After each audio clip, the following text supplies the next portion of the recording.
if you want to share it, we can share it. If not, then I'll just send you the video and you can do what you want with it. So sounds great. Yeah. All right. So the floor is yours. Take it away. Okay.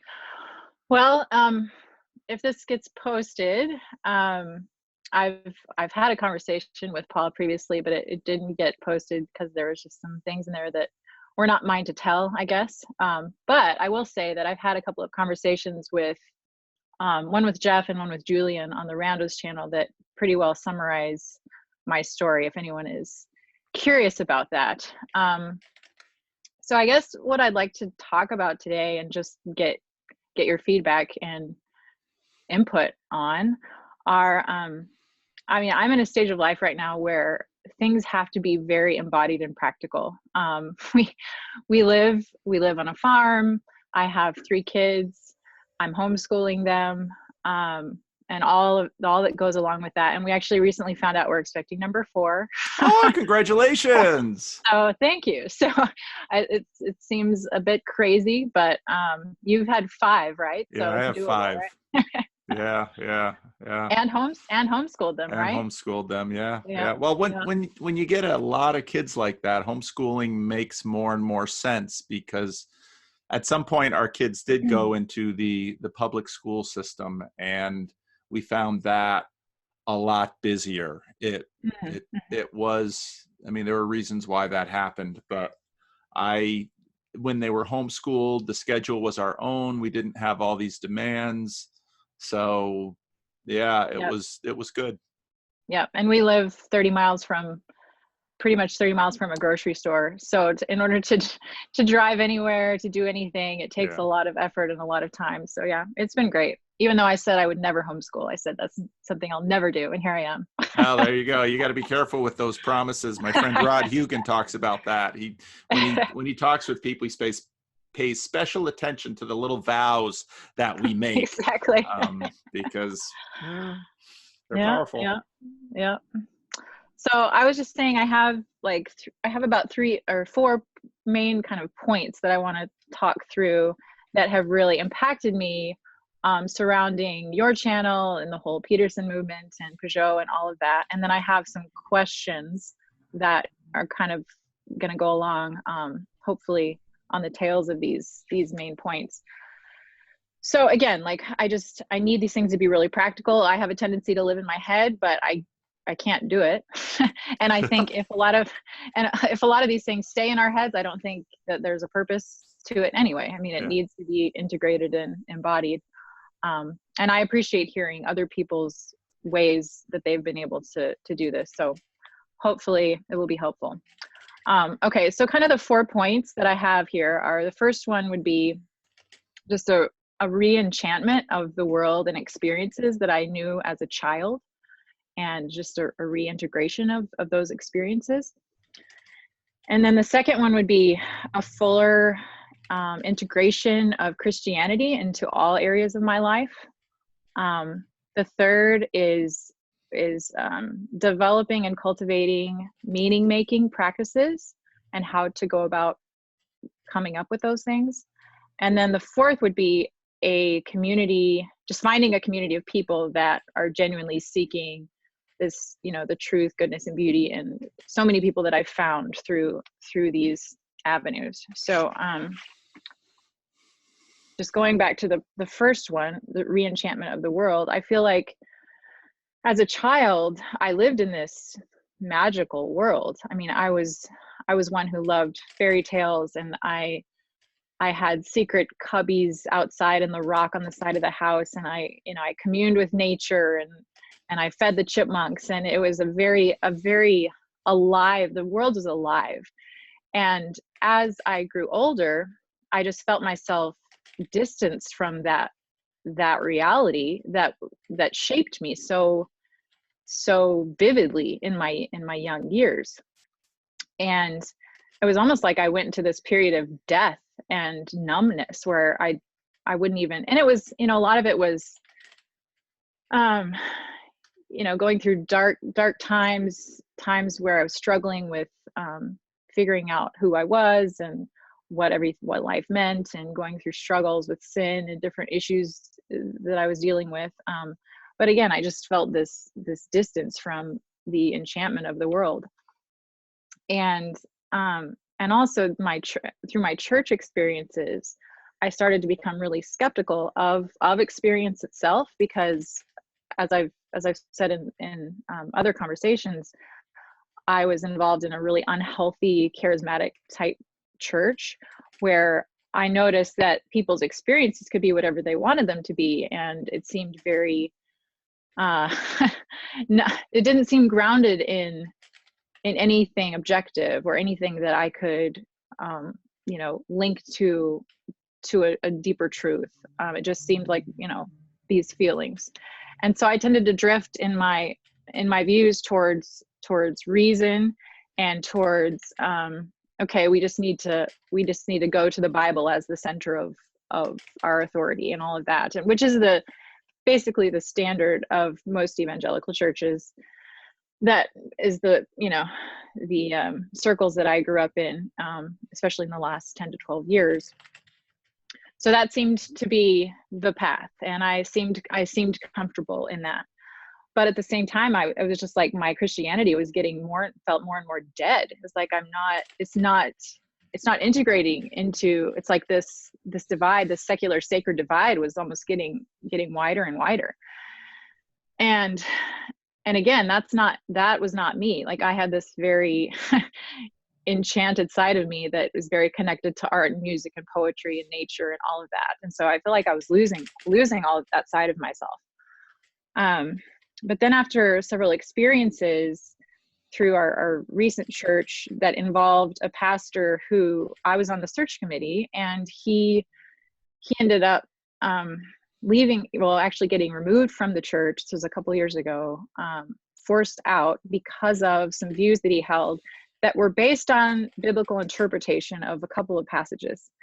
And so that whole experience really shook me up and made me realize that, well, okay, how do we rely on the Bible for these things when no one, even in this small circle of 100 people, can agree on what this means?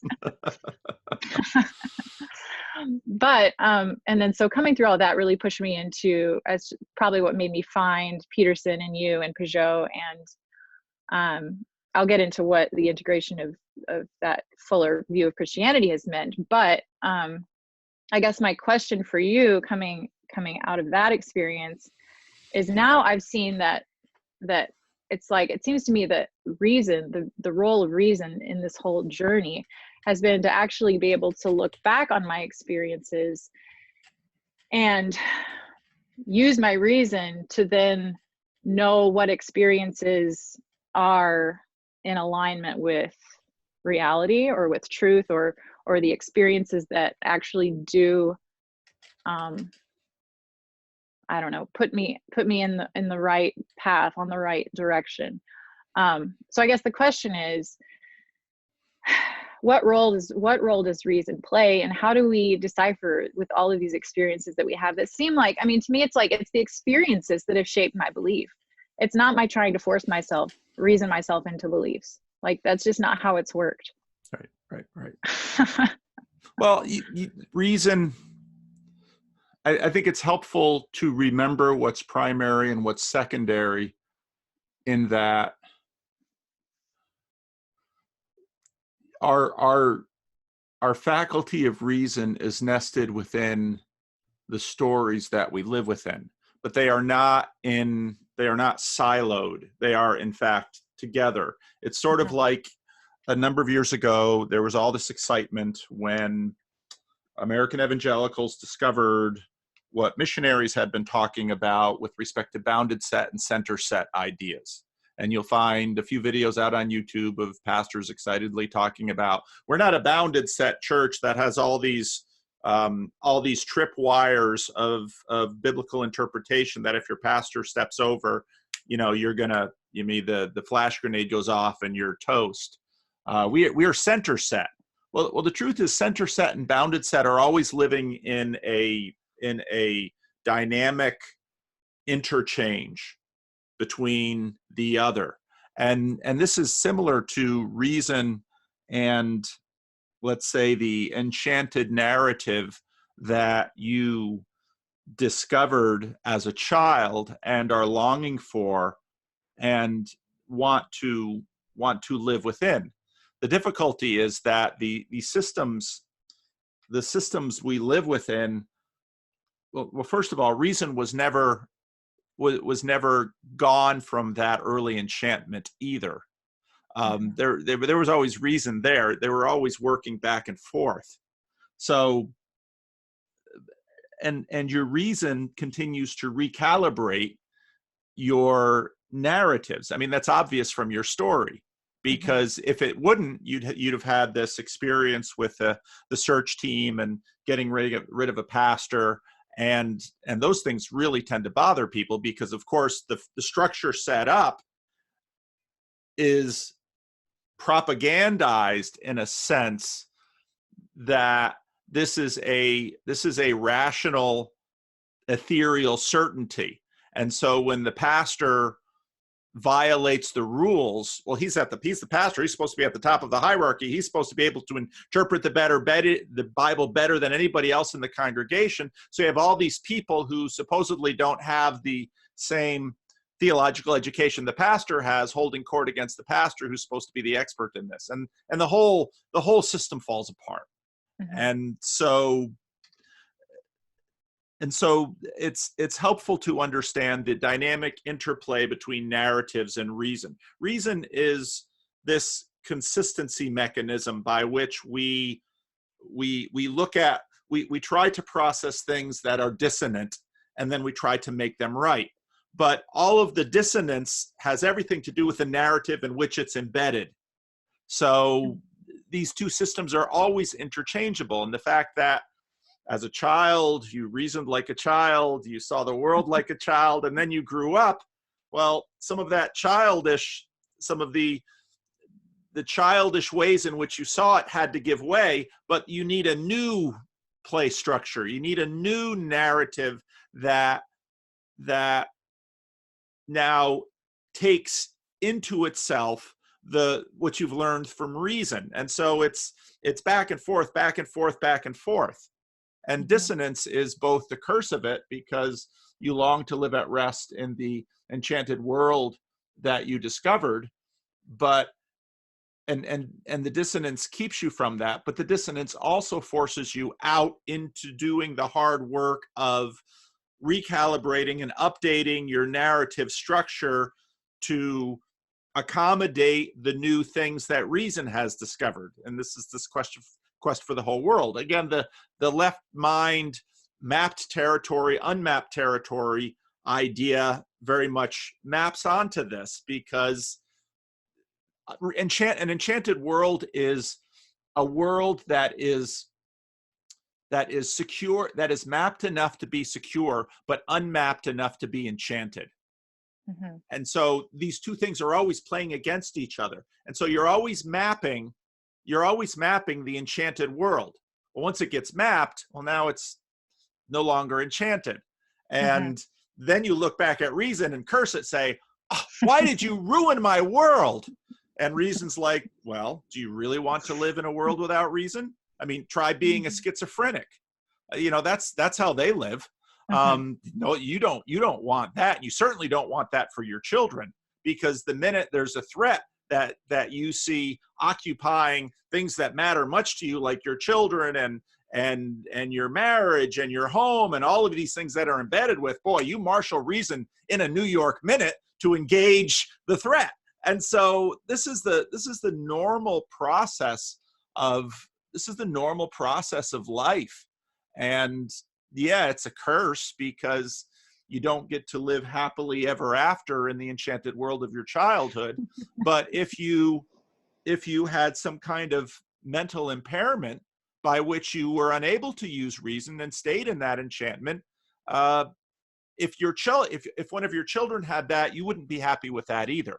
You would want them to grow, develop reason, and begin the same struggle that you are wrestling with. That's my take on it, at least.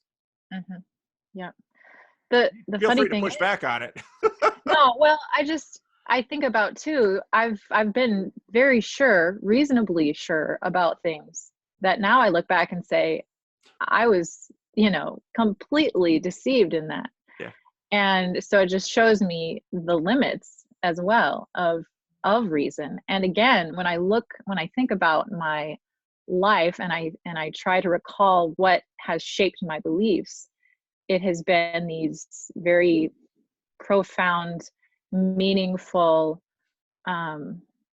embedded, symbolic, if you will, experiences.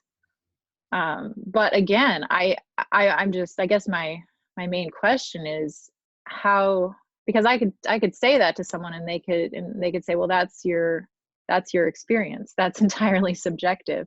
So what do you think is the course for latching these experiences that obviously have great impact and influence on what we believe to some form of, the highest truth?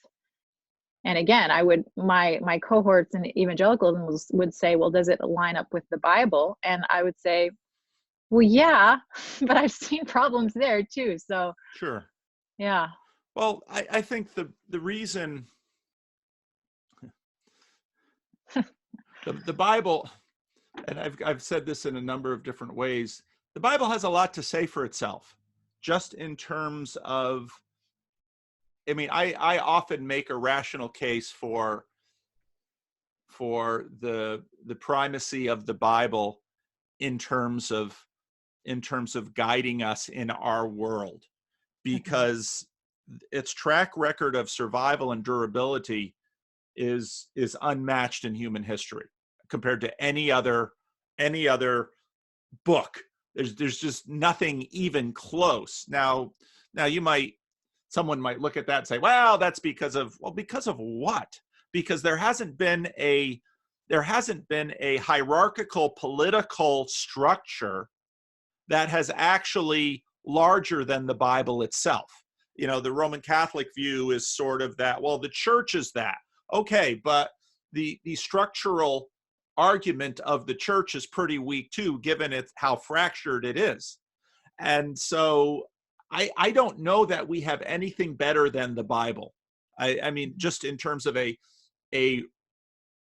when I look at it and say, okay, well, so I listen to Brett Weinstein talk to Alistair McGrath and talk about, well, what we need something that's going to help us do wisdom between ancient and modern things. So what if we took like really smart people across disciplines and had them both become expert in their disciplines and have an integrative, wisdom-based, text-based framework that could actually map across cultures, not only horizontally in terms of the cross-cultural frameworks we see today, but vertically in terms of almost all of the past structures. You're looking for that. You'd be really hard pressed to find anything more useful than the Bible for that. Because you have a standard text that is not only mapping vertically across cultures and institutional religions, or horizontally, but also vertically over long periods of time. And so I look at that and I say, there's nothing else in the world that we have that is better than the Bible for acting as sort of a calibrator. Now, part of the problem is that what happened in the 19th century in Christianity was that Christianity looked at Darwinism and science and decided, oh, we need some of that. So we're going to start using the Bible as science, and we're going to start trying to make theology science. And that process died in the world wars of the 20th century. Almost no one writes systematic theology anymore because almost no one, there are some people, and again, this is a feature, not a bug of the church, because you have all these latent groups that never give up on certain projects. And so the way I see the church, the church as Roman Catholic, Orthodox, Protestant, and the innumerable cultural, theological, philosophical diversity that's it. I see it as this astoundingly useful organism that actually accomplishes a lot of what we need. Now, what this doesn't do is come to Sarah and give you a magic pill that suddenly makes, everything go away or everything happen, or because I'm not even sure we want that. Because when we're in the role of mapped territory too much, as Dostoevsky notes, we start bringing a little bit of chaos into our life. And I bet you've seen that in your past too. So, so I actually think that we don't have anything better than the Bible. And I'm really hard pressed to imagine us having anything better than the church to work through all those issues. But it is way more messy than we want.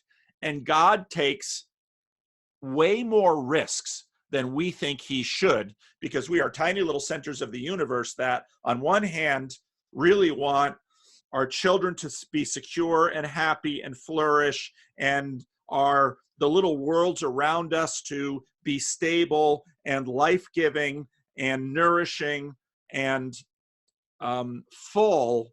But at the same time, we don't want that to just become too boring and rigid and tyrannical. And you've tasted both. Yeah. And so you're like, well, surely we ought to fix this. And it's like, we probably won't, not in this age. But I look at the Bible and I think, when I think about the challenges that we have as Homo sapiens and what we need to look for wisdom. I was listening to a podcast that Vervaeke did that he sent me. He said, I mentioned you in this. And I was listening to that podcast and I was listening to him map out what he wants for, and you said a whole bunch of it.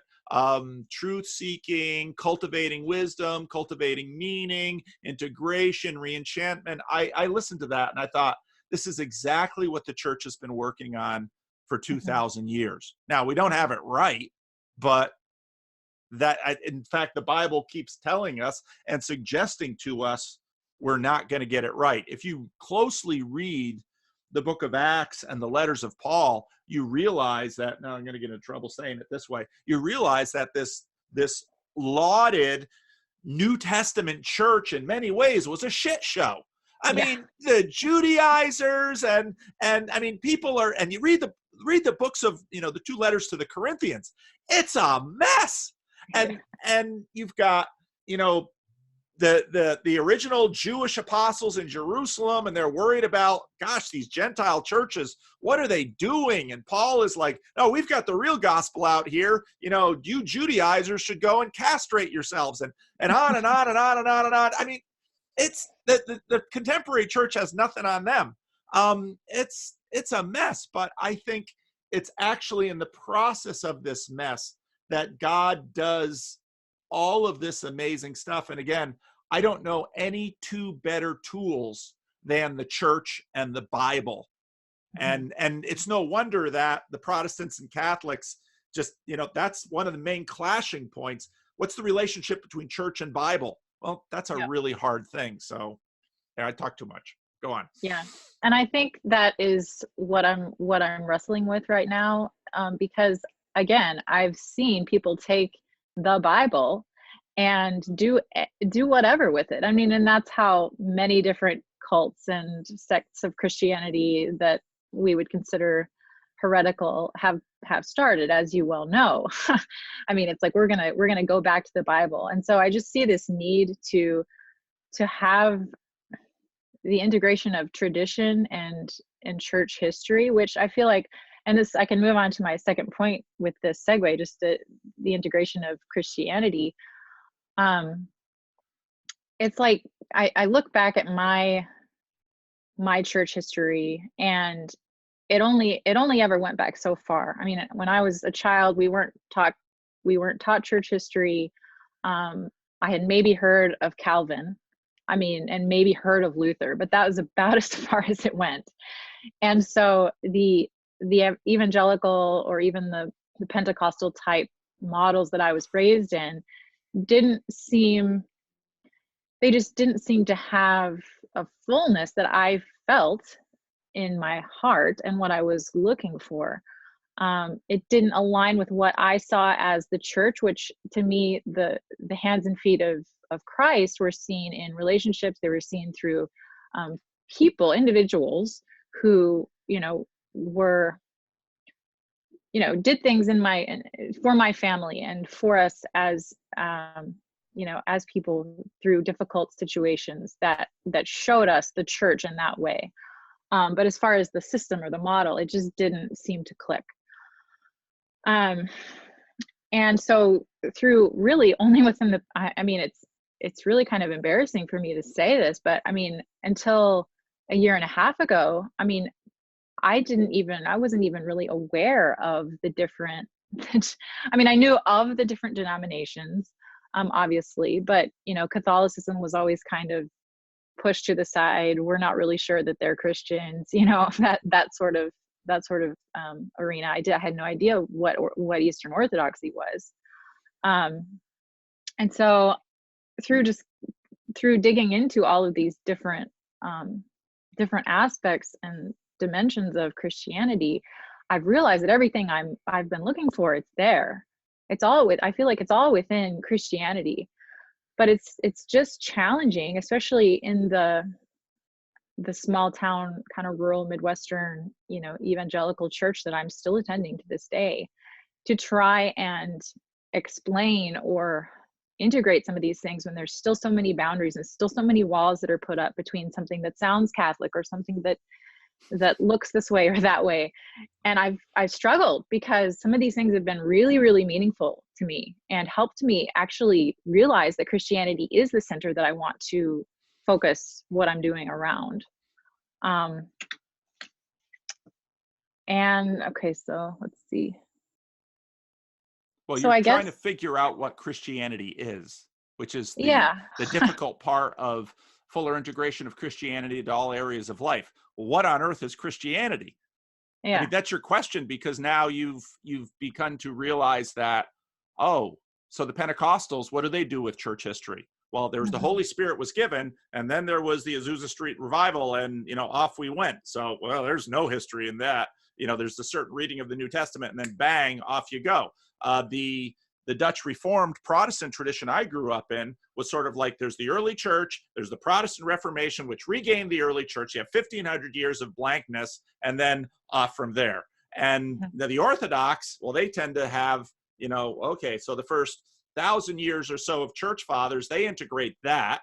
The Roman Catholics tend to have, you have Augustine and, on from there. So you have basically the fall of Rome and on from there in terms of their history. So yeah, your experience is completely understandable.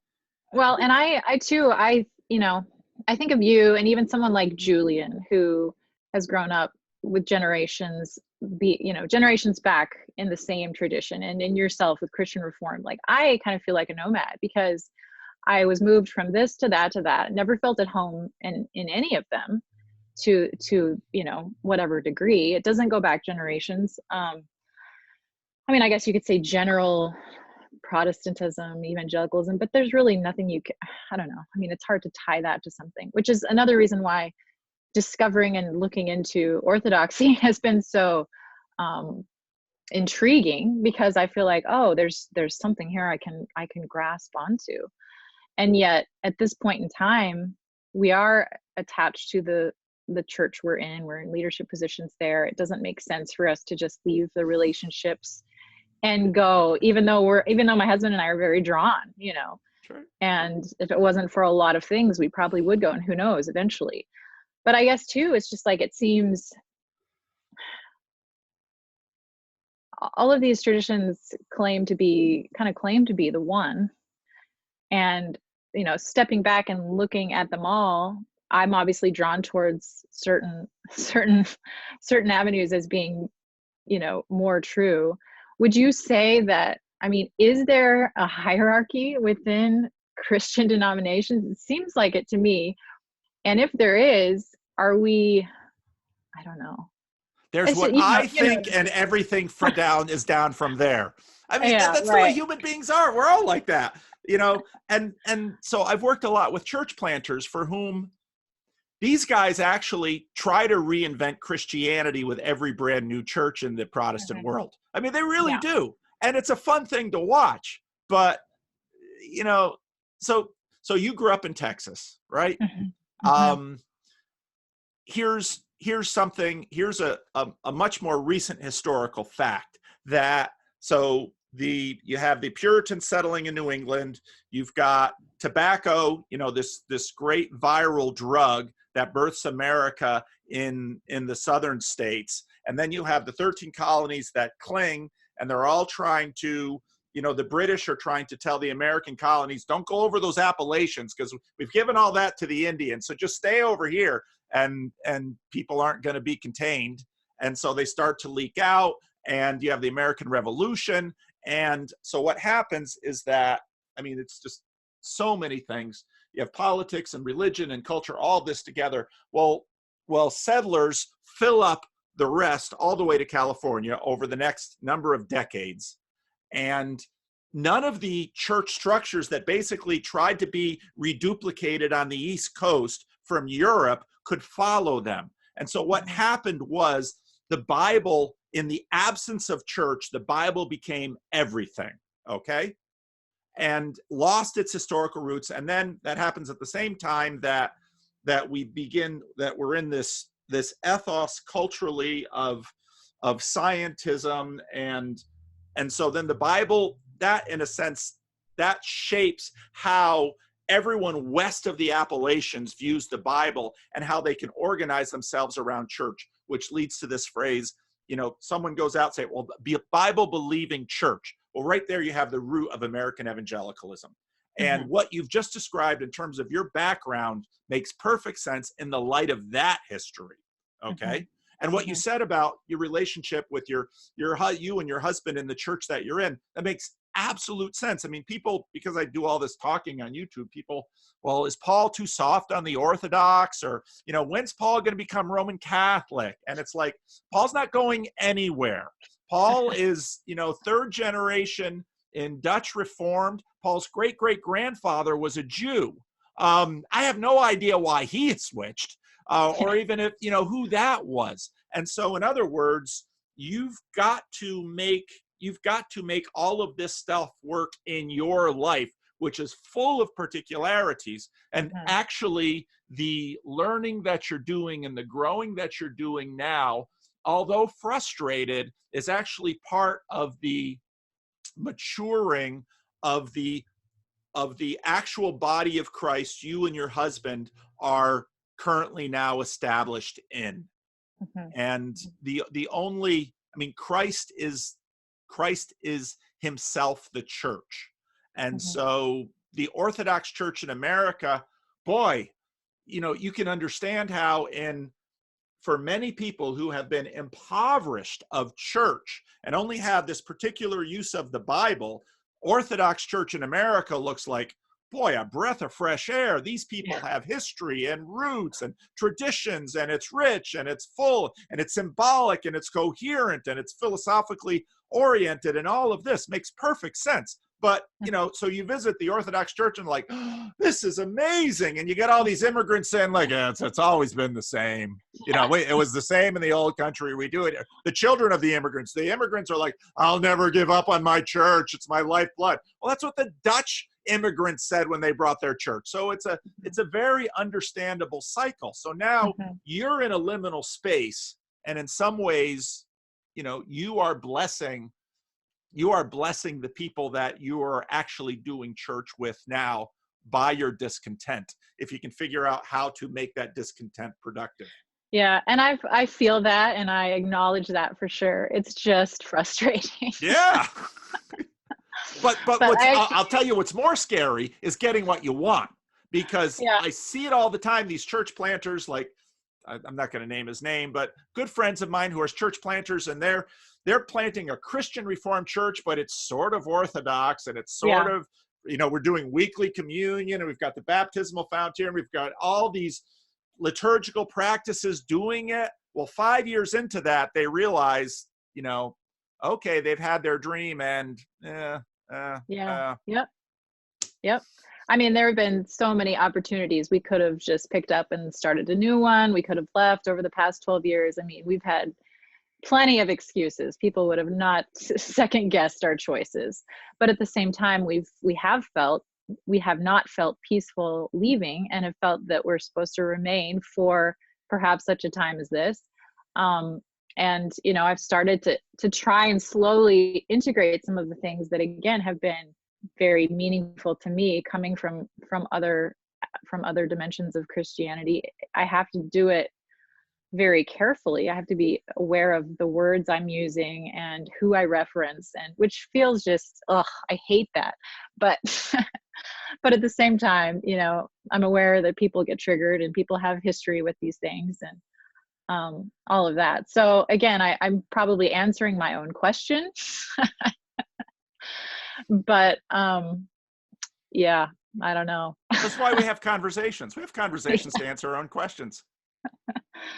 Yep. That's why we do it. So no, you know, and so let's run another scenario. You and your husband, you go to some little Orthodox church full of all bunch of other people who are working through the same stuff you are, and you're all in that church. And okay, but let's say all of that goes tremendously well. What in a sense you've also done is broken your own narrative. Because staying in the church that you're staying in and working through those issues in this church means that you're simultaneously working through this stuff within your own narrative, not just within this local body of Christ. And so you're doing the work you need to do. And it's, you live on a farm. You understand what work is, you know. So the rice farmer that just passed away here, he grew up on a dairy farm. And, you know, he told his son, you want to know the wonderful thing about rice? You don't have to wake it up and milk it every day. And a dairy farmer knows that. The dairy farmer that was in the church I grew up in Paterson, New Jersey, he hated cows. He probably also loved them in another way, but those doggone cows, they need all this attention. You know, it's just like the pet that the kid gets. I want a puppy. Yeah, you take care of him. Yeah, we'll see how that goes. Yeah, my mother-in-law said she wrote in her wedding vows that her husband, my father-in-law, could never have animals because of that. I think her family they had some cattle or something, and it just, you're so tied to the schedule and everything. And yeah, crop farming is a lot more flexible. But, yeah. But that tiedness is so much part of it. That's I mean, we need to be tied to our traditions, to our families, to our places. If we're not tied in some ways, then we're sort of like the kite that gets untethered. For a kite to work, it's both got to have the kite part, it's got to have the string, and it's got to have a fixed point. Without that, what the kite does is just tumble across the field and destroy itself. And so we need that tied part. And there's always the tension in the string. And if you're the string is like, the stronger the wind blows, the higher the kite blows, and the kite's like, whee! And the string's like, this really sucks. You know how hard you're pulling on me? And that's life. Yep. Okay, so this is another question for you, talking about the Bible as the center. Do you think the Bible can be an idol itself? Oh, yes, absolutely. And we see that played out often. When the Bible, again, idol, icon, what's the difference? Icon's supposed to see through. Jesus is the icon, I'm quoting Greek here, of the invisible God, the book of Colossians. We are supposed to see through the Bible to the Bible's source. That's the whole idea of inspiration of the Holy Spirit. That's why theologically it gets tied there. Now, when we stop seeing through the Bible to its source and just divinize the Bible itself, well, now you're worshiping a book, and we're not to worship a book.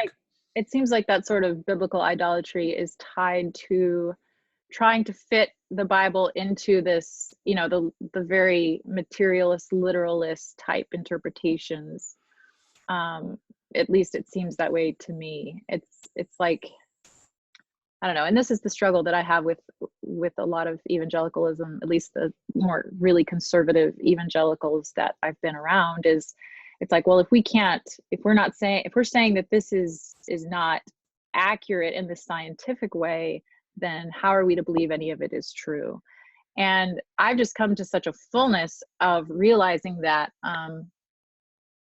that I don't know, it's like understanding the understanding the patterns and the symbolism, which when I say symbolism, I mean it in the Peugeot way of all the layers coming together, has made it seem much more real to me than the way that it was presented to me as a child in this very base literalistic way. And again, you know, I'm not saying we throw out the historicity at all, but it just, yeah, I guess it just needs all levels in order for it to actually be life-giving and not turn into an idol. Every generation addresses the overreach of the previous generation.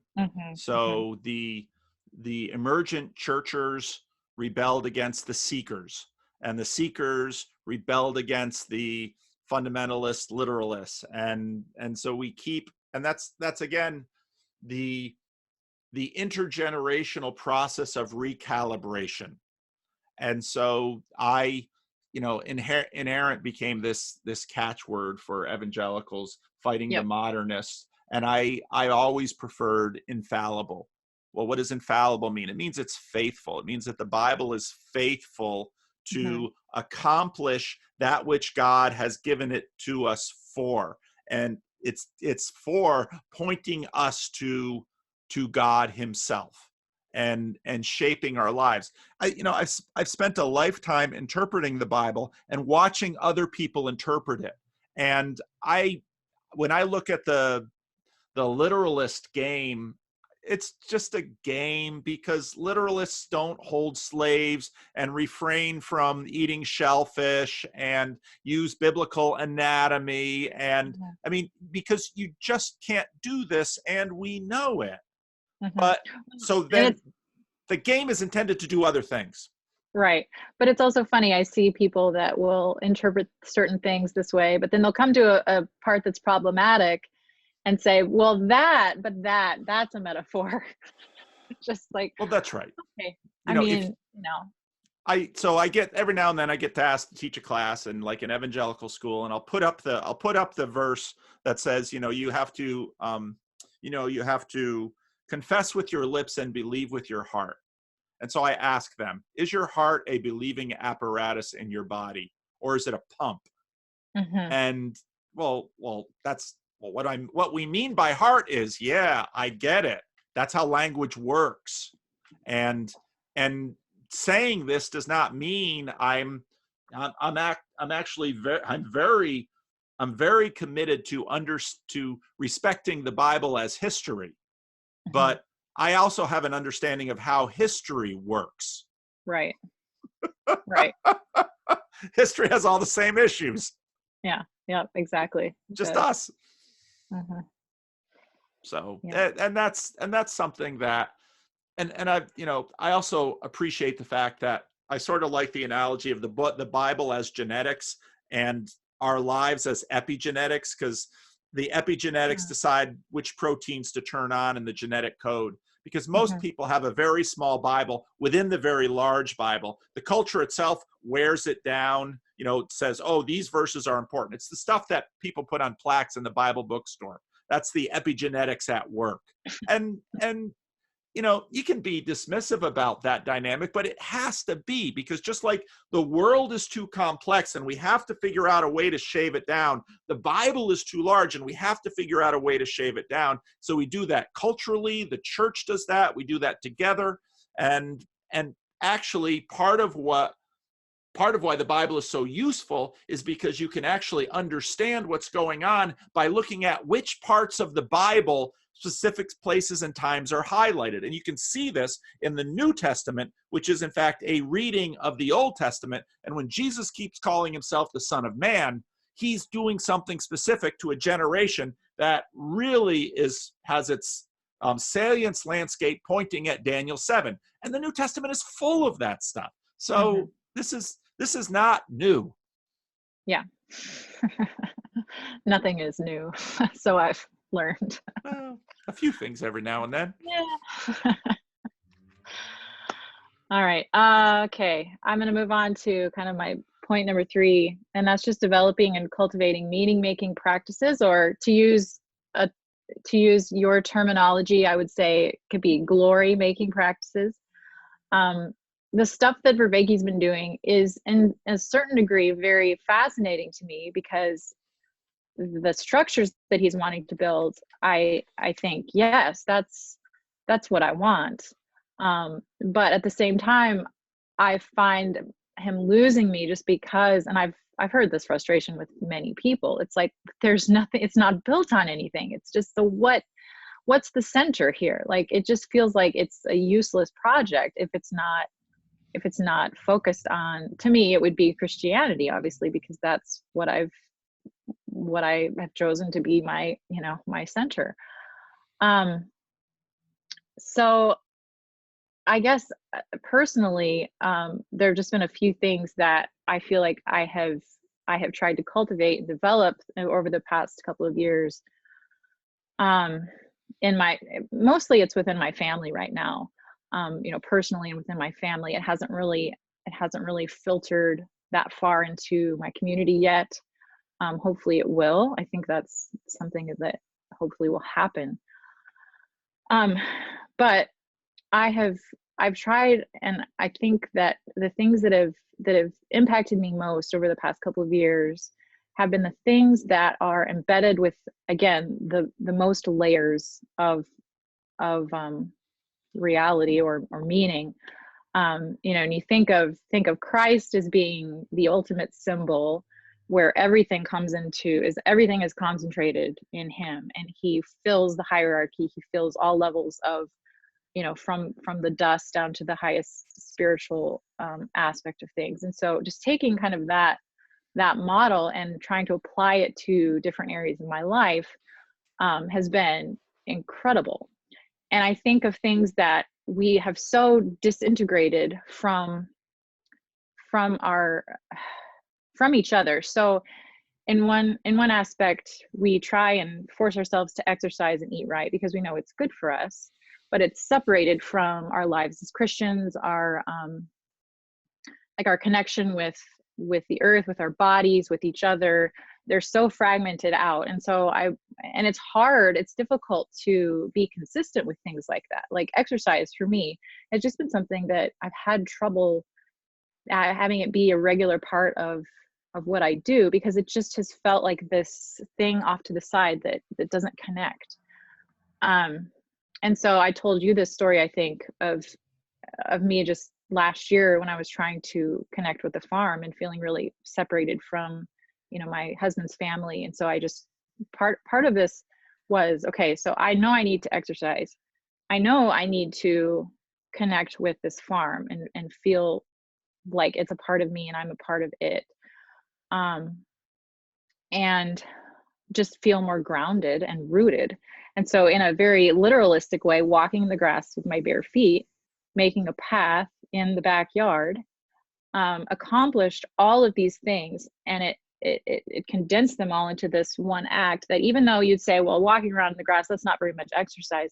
And yet, because of the symbolism of what happened during those walks, and again, I could go on and on about the ways that God spoke to me through that act, has then allowed me to actually continue with being consistent, say in exercise, since then.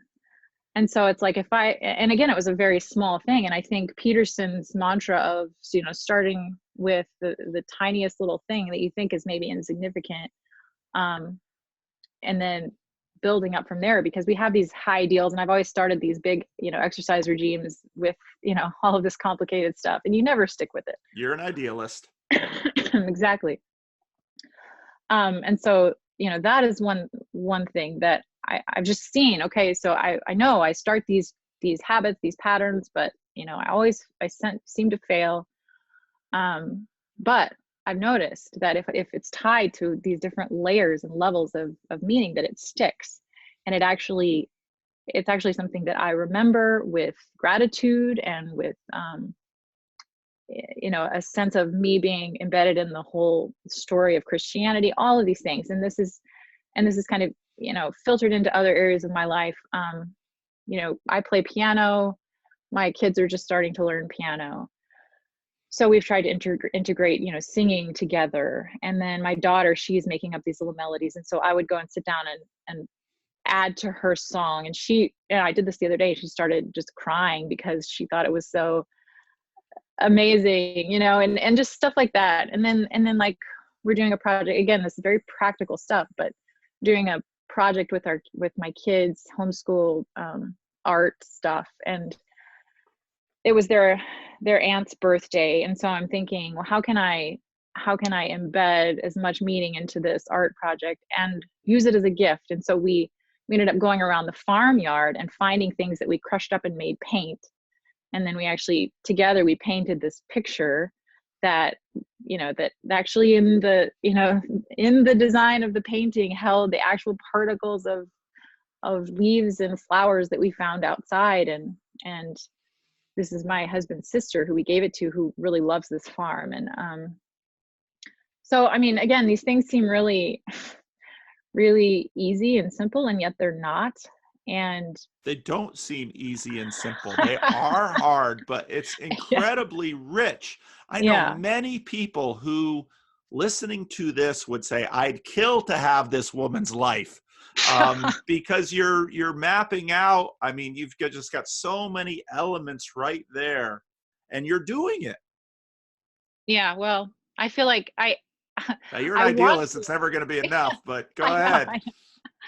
Well, I think just having it's hard because I tend to kind of want a list of things to do. So follow these guidelines, or even, do these specific things. And that's just not how life is. But I think having that, it's the patterns, right? It's the forms of things that you put your particularness, your particularity into. But that idea of compressing and condensing and adding all the layers of meaning, getting up early, I've struggled with, but the past couple of months I've just been getting up, even like prayer and things that I was never really taught how to do growing up in evangelicalism. It's always this spontaneous talking to God, but yet it always kind of felt like a performance to me. I felt like I was more worried about what I was saying and how I was saying it than actually communicating. So incorporating things like, like Lectio Divina and examine practices have been so incredibly, such a blessing to me. And it's made me excited about getting up early. I'll light a candle, and, even like listening to an app that I found on the Discord that someone had posted that just walks you through, meditating on scripture and things like that. So it accomplishes so many things within that, even 10 minutes of time. And I've been able to actually be consistent with it for the first time ever and want to do it. So I guess to just kind of wrap that up, I would ask you, like what would you add to that? Like, how do we make these glory making practices say beyond? I mean, I think I've kind of figured it out in my family to a certain degree, or at least a direction. How does that filter out into community, and how do we kind of do what Vervaeke's been talking about wanting to do, but on a practical scale, and say within the church, within someone who is in a situation like me, where, there's not a bunch of setup of practices. There's not that structure. So what would you say? Number one, you already improved your point number two. It shouldn't be fuller integration of Christianity into all areas of life. It should be fuller integration of Christ into all areas of life. Mm-hmm. A second point, the Pentecostalism, lack of the Pentecostal spontaneous prayer was a reaction to the Lectio Divina that you are now finding life in. And so probably what you are in the process of doing is just integrating both of those things. And that is, as you learned the piano, you both needed to have a lot of practice to get mastery of basics. And once you had mastery of the basics, you could then do, as you demonstrated to your daughter so beautifully, how once you get skill like mastery, you can take a little thing like your daughter's, the little spontaneous thing that your daughter did, which is just this beginning of a spontaneous prayer, and you can wrap so much around it that it can be something far more. And what you did with your daughter in that moment was one of the best images of glory you're going to find, because that's exactly what happens. That's exactly our relationship with God in terms of us being glory makers. And I think in many ways, the project that John Vervaeke is working on, you don't need, because you already have so many of the elements that he is trying to create. And this is something that a lot of the Christians who are, say, looking at Vervaeke through me and expressing frustration, part of it is that many Christians are so living within even the frustrating riches of their sparse evangelical environments. When I listen to Vervaeke, he is adding academic, cognitive science, and philosophical language to stuff that the church has been practicing forever. And so if you've been deeply embedded in the church, it's sort of like, the best, it's sort of like someone who's been eating healthy all their life, because someone 500 years ago who's living on a farm, actually a very well-functioning farm, there's nothing inorganic about anything they're touching. It's like telling them to eat organic. They're like, that's all I got is organic. The fixation of nitrogen hasn't happened yet at the beginning of the 20th century. So, I think the Vervaeke stuff is really important and helpful for people who have been in the blast zone of secularity, and the wasteland, the devastation of the wasteland is simply too much to bear, and they are looking for wisdom practices and community, and they can add Latin words to this stuff, but it's all the stuff that you have in Christ and the church already. Now you're dealing with the stuff that they dealt with in the past now on the front end, and that's sort of what happens as churches go into the future in this way. But to me, it sounds like, and of course, it's not great comfort to hear it, but you're doing well. You're doing what you need to be doing. Keep doing it. It's frustrating, I know, but ask yourself some of these days, okay, really, if I were to sit down, this is always the challenge for an idealist. If I were to sit down and draw out my perfect day, you might first of all notice that you've had that day already a number of times. And part of the thing that made that day so great is you didn't have your fingers all over it. It was enchanted. It was a gift of God. And that's the irony of idealism, is that on one hand you say, tell me how I can secure exactly what I'm looking for every day. And on the other hand, we begin the conversation saying, I want an enchanted world. The whole essence of enchantment is that it's this gift of grace that comes from a mysterious place and lands upon you with delight. That's completely the opposite of an answer that tells you how to reproduce what you're looking for in a factory basis. Yeah. So exactly. The contradictions are already pre-built into your frustration. Yeah. And I wish we had another hour, but I got someone waiting for me now. That is okay. I think I got out what I wanted to say, and you gave me some good feedback, so it was lovely. Well, and here's the thing too. your children are growing up in the midst of this. For you, this is your story, complete with all sorts of frustration. 20 years from now, you're going to look back on these moments and say, wow, those were magical, because they are.